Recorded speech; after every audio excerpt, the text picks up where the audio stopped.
मज़ेदार रेसिपीज़ के लिए मेरे चैनल को सब्सक्राइब करें और डेली रेसिपीज़ के लिए बेल आइकन को क्लिक करना ना भूलें। Welcome to tasty food with Maria.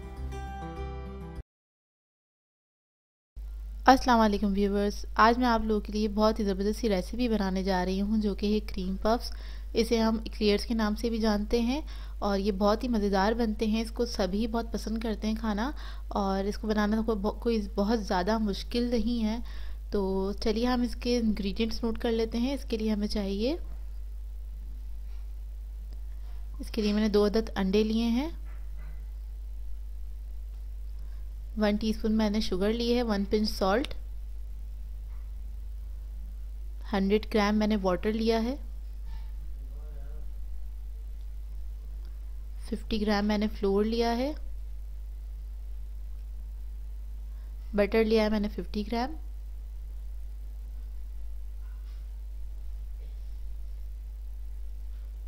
इसके लिए हम एक पैन लेंगे। उसके अंदर सबसे पहले हम पानी ऐड करेंगे। पानी के साथ हम चीनी और नमक इसमें ऐड कर देंगे और साथ ही हम इसमें बटर भी ऐड कर देंगे। उसके बाद इसके बॉईल आने का हम वेट करेंगे। ये बॉईल आ जाए अच्छे से इसके अंदर इसको मिक्स कर लेंगे।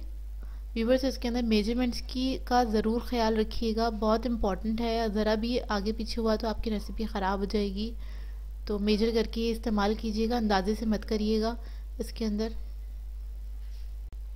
मैंने जो भी चीज़ बना रही होती हूँ, जो भी चीज़ मेजर की हुई होती है, वेटिंग स्केल पे की हुई होती है। एक स्केल ले लीजिए, बहुत ज़रूरी है बेकिंग के लिए, और उसके ऊपर आप मेजर करेंगे तो हर चीज़ आपकी बिल्कुल परफेक्ट बनेगी।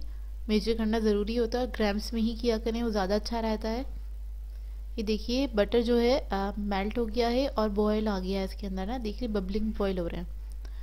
अब इसके स्टेज पे मैं इसके अंदर मैदा ऐड करूँगी। मैदा ऐड करने के बाद इसको हम अच्छी तरह पकाएंगे। सही है, अच्छे से मिक्स कर लीजिए, इसमें कोई लम्प्स ना रहें। अच्छा, ये मैं बड़े पैन में इसलिए कर रही हूँ ताकि आप लोगों को अच्छे से नज़र आए, क्योंकि ये बहुत थोड़ा सा मिक्सचर है। छोटी पतीली में बना सकती थी मैं, ताकि आप लोग देख सकें, इसलिए मैं बड़े पैन में बना रही हूँ। इसको बस अच्छे से हम मिक्स कर लेंगे कि इसके अंदर कोई लम्प्स ना रहें, कुछ भी क्या कहते हैं, मैदा कहीं छूट ना जाए।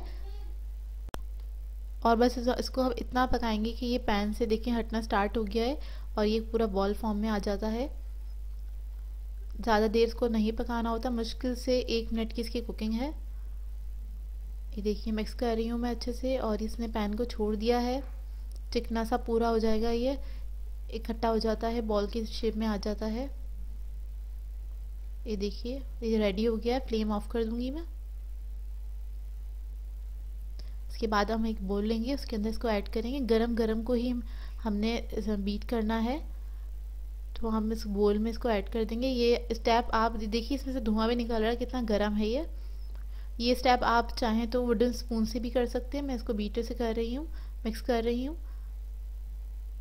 और क्योंकि अंडा जो है डालने के बाद फ़ौरन कुक हो जाता है, इसको जल्दी जल्दी हमें मिक्स करना होता है। एक एक करके अंडा डालेंगे और इसको हम मिक्स कर लेंगे बहुत अच्छे से। बीट कर रही हूँ मैं अच्छे से, यकजान हो जाइए पूरा मिक्सचर और ये एकदम स्मूथ पेस्ट की तरह हो जाएगा, शाइनी सा ग्लॉसी सा हो जाएगा ये पेस्ट।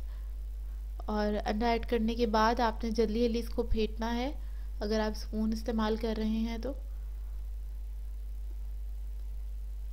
दूसरा अंडा ऐड करने के बाद इसको अच्छे से मैं बीट करूँगी। तकरीबन 1 से 1.5 मिनट तक मैंने इसको बीट किया था, ताकि ये पेस्ट हमारा बहुत अच्छा बन जाए, स्मूथ हो जाए।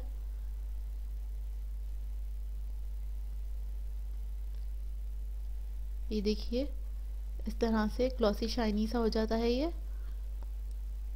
एक पैन ले रही हूँ मैं, ये मोल्ड है, उसके अंदर उसको मैंने ग्रीस कर लिया है। इसके बाद मुझे एक पाइपिंग बैग की ज़रूरत है और पाइपिंग बैग को मैंने आगे से जस्ट कट किया है।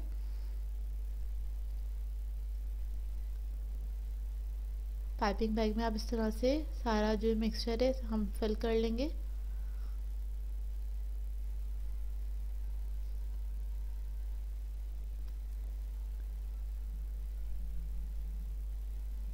जो हमारी बेकिंग ट्रे है इसको ग्रीस ज़रूर करिएगा, इसके लिए बहुत ज़रूरी है। और इसमें मैं इस तरह से राउंड शेप में बना लूँगी, पाइप कर लूँगी इसको।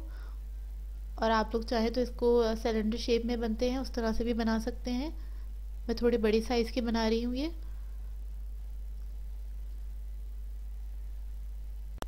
व्यूअर्स, इसको हम इस पे पाइप करने के बाद बेक करेंगे तकरीबन 180 डिग्री पे हम बेक करेंगे 40 मिनट्स के लिए, 40 टू 45 मिनट्स के लिए। और ये देखिए मैं इसको स्मूथ कर रही हूँ, इसकी जो टॉप है ट्रे पे से ही हल्का सा ऑयल लेके उससे स्मूथ कर रही हूँ, कर लीजिएगा।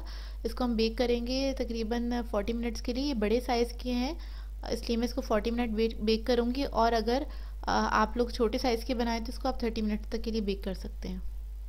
अब मैं आपको दिखाती हूँ बेक करने के बाद।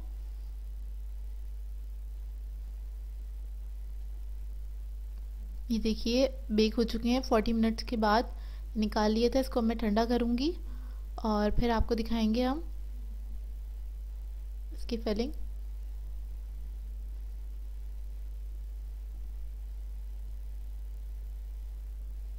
इसके लिए मुझे ये फज की ज़रूरत है। फज की रेसिपी आपको डिस्क्रिप्शन बॉक्स में मिल जाएगी। और ये मैंने क्रीम ली है, whipped cream, whip cream use करती हूँ मैं। एक नोज़ल चाहिए होगा, इसके लिए हमें पाइपिंग बैग की ज़रूरत होगी। ये ठंडे हो गए हैं, ठंडे करने के बाद ही इसके अंदर क्रीम वगैरह हम फिल करते हैं।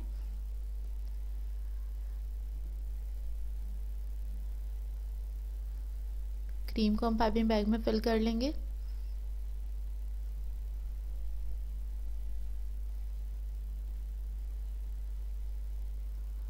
और उसके बाद ये देखिए नीचे से बिल्कुल परफेक्ट बेक हुए हैं हमारे ये।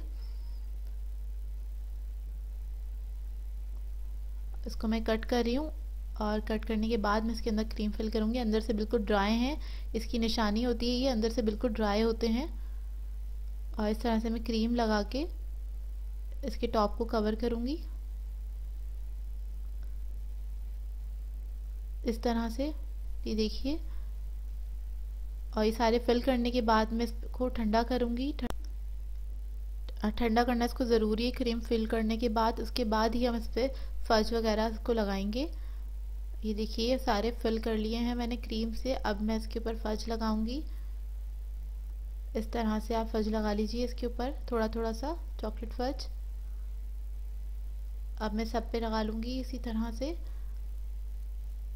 फज लगाने के बाद भी आपको इसको फ्रिज में रखना है थोड़ी देर सेट करने के लिए, 10 से 15 मिनट, ताकि जो ये फज है वो सेट हो जाए।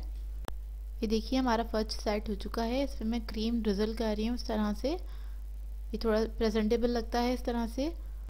व्यूवर्स, आप लोगों को एक टिप देना चाहूँगी उन लोगों के लिए जिनको क्लियर्स बनाने में बहुत ज़्यादा प्रॉब्लम होती है। अक्सर लोग कंप्लेन करते हैं कि उनके क्लियर्स अंदर से कच्चे रह जाते हैं। तो उनके लिए ये है कि इसको आप बेक कर लें। बेक करने के बाद आप ओवन के अंदर ही इसको ठंडा होने दें, मतलब ओवन आपने ऑफ़ कर देना है, लेकिन इसको आप अंदर ही छोड़ दें, ठंडा होने दें इसको, तो फिर वो बिल्कुल सही बनते हैं। तो व्यूअर्स, आपको अगर मेरी रेसिपीज़ अच्छी लगती है तो मेरे चैनल को सब्सक्राइब करें, लाइक करें, कमेंट करें, शेयर ज़रूर किया करें। मुझे अपनी दुआओं में याद रखिएगा। अल्लाह हाफ़िज़।